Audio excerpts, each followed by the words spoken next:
After saving the entire universe, Scott Lang... What? Can you guys not see me? I'm down here. Can you see me yet? There we go. After saving the entire universe, Scott Lang has toned down his heroisms a little bit and become a bit of a celebrity, much to his daughter's chagrin. Meanwhile, Cassie Lang has been studying the quantum realm and created a satellite that will allow them to traverse it and study it safely from Earth. However, someone from within the quantum realm receives the signal and pulls Scott and Cassie within it, along with Hope Van Dyne, Hank Pym, and Janet Van Dyne. Now lost within this dangerous world, the Ant family must find a way out. Little do they know, however, the quantum realm has been conquered, and its conqueror is in need of Scott Lang's help to begin his dynasty. This is Ant-Man and the Wasp: Quantumania.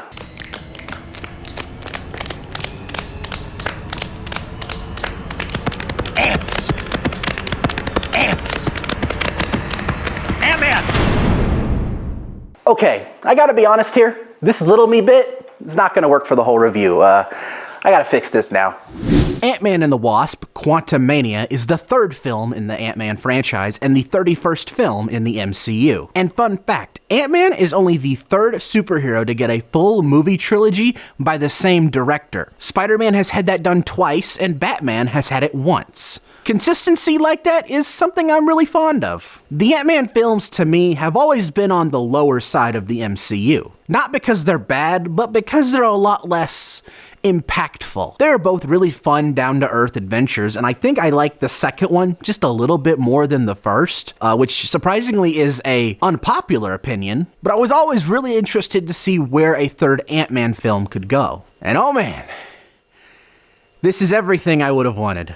Ant-Man and the Wasp: Quantumania is wild, weird, insane, literally everything I've been wanting out of a comic book movie. It is strikingly different from the other Ant-Man films, but at the same time, delivers the same great characters you've come to know and love from the previous films. Now, Paul Rudd's Scott Lang as a character, I think, gets better every time we see him. The way they built off of his appearance in Civil War into Ant-Man and the Wasp is why I think I like that film just a little bit more. And the same can be said about his appearance in Endgame into this film. And Paul Rudd just does a fantastic job as Scott Lang. He is without a doubt the most down-to-earth character in the entire MCU, and I adore that. And on top of that, he's a father, and his relationship with his daughter is a really strong one. And playing his daughter, this time, is Katherine Newton, who's also really good in this film too. I thought her chemistry with Paul Rudd was really good, even if most of her dialogue consisted of her just going, "Dad! Dad!" That's about all it was. And in a surprise to me, Michael Douglas's Hank Pym and Michelle Pfeiffer's Janet Van Dyne get a lot of play in this movie. Like a surprising amount, far more than I would have expected. It, in a way, gives both Ant-Man's and Wasp's a purpose in the film. Even if Evangeline Lilly's Hope Van Dyne doesn't do much in the film. I like her. She's cool, but I can't think of anything in this movie that changed with her being in it. But now that the Ant family's out of the way, we gotta talk about Jonathan Majors as Kang the Conqueror. There's a reason he's going to be the big bad of the multiverse saga, because he is one to rival Thanos. Jonathan Majors has such a powerful presence as this character, and Kang the Conqueror himself is badass, and that costume is literally perfect. Kang's presence in this movie feels akin to a movie monster rather than a villain. Because even when he's not in the movie, or even introduced yet, funnily enough, you still almost feel his presence. You feel a looming threat, and I really like that about the character. I sincerely cannot wait to see more of this performance and of this character, because if you know how Kang works, you know this was just a taste. Now, as I mentioned, this film is drastically different from the previous two Ant-Man films. Instead of taking place in San Francisco, this film takes place in the quantum realm. And in the quantum realm, there's no telling what you're gonna come across. And I think that's why I enjoyed this movie so much. I have been itching for a weird and zany comic book movie for the longest time. I want something that embraces that it's a comic book movie and doesn't try to be realistic about it. Even in Guardians of the Galaxy Volume 2, they toned down Ego the Living Planet a lot. And I love that movie and Ego, but I wanted my talking planet. Let's be real here. Arnim Zola and Taskmaster are another two villains that I just felt their comic book life just got sucked out of them for the favor of the movie. And I do like them in their movies, but for the rest of the MCU, not so much. Oh boy, does this film change that. Not only do we have Kang the Conqueror looking absolutely fantastic in, again, may I say, this costume, God tier comic book villain costume, no question. This film introduces a character I have always wanted to see in the MCU, but I never thought I would. And that's the mental organism designed only for killing MODOK. Now, MODOK's a character that, if you're unfamiliar with him, you're probably gonna hate him. But for me, this was all I could have wanted. MODOK is an abomination in the best sense in the word. He is ugly as sin and annoying as hell, but he's perfect. He's so ugly!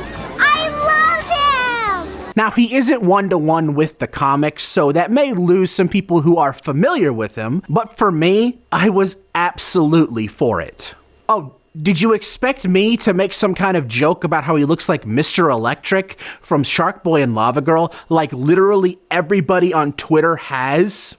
I tell you, the Twitter bird should just be a parrot, because that's what it seems like most people on there are. Mr. Electric. And even looking past MODOK, this film is literally everything I want out of a comic book movie. It's weird and zany, and I loved it, and I ate it up. And I will always love the Ant-Man's film's ability to use Ant-Man's ant-controlling powers without a sense of irony. Aside from a justified reaction from some of the characters, it's played completely straight and kind of badass, honestly. The film seems really eager to just get to the quantum realm and get to Kang. I get that. I would be too, but I do have to call it out as I see it. Around like the second act of the movie, they found a consistent pace and stuck with it for the rest of the film. And to be fair, this movie does not look as good as Avatar: The Way of Water, but it is remarkably more entertaining, at least to me. And it's an hour shorter. I was trying to avoid talking about this, but since it's just such a big part about the movie, I feel like I need to. And don't worry, it's not really a spoiler. This film is the beginning of the Kang dynasty, so this film can definitely be seen as setup for the next Avengers movie. I try not to review a movie like, hey, this movie may be bad, but the next movie will be really good and make up for that. And I just don't like reviewing movies like that. If I can't enjoy a movie when it comes out without waiting 2 years for the sequel, then it's not a good movie to me. But that's what I think this film does excellently. It's a really fun and weird adventure with some great characters, all the while giving you just a taste of what Kang the Conqueror really can do. All the while being a fulfilling adventure. And this film is just one I really enjoyed, and easily my favorite of the Ant-Man films. I hope you all enjoyed this review, and if you did, please consider hitting that like button, and if y'all want to see more, hit that subscribe button and ring that bell to be notified when my next review drops. Oh, and by the way, check out the website. Until next time, I'm Quint Dunaway, hoping you will keep it cinematic.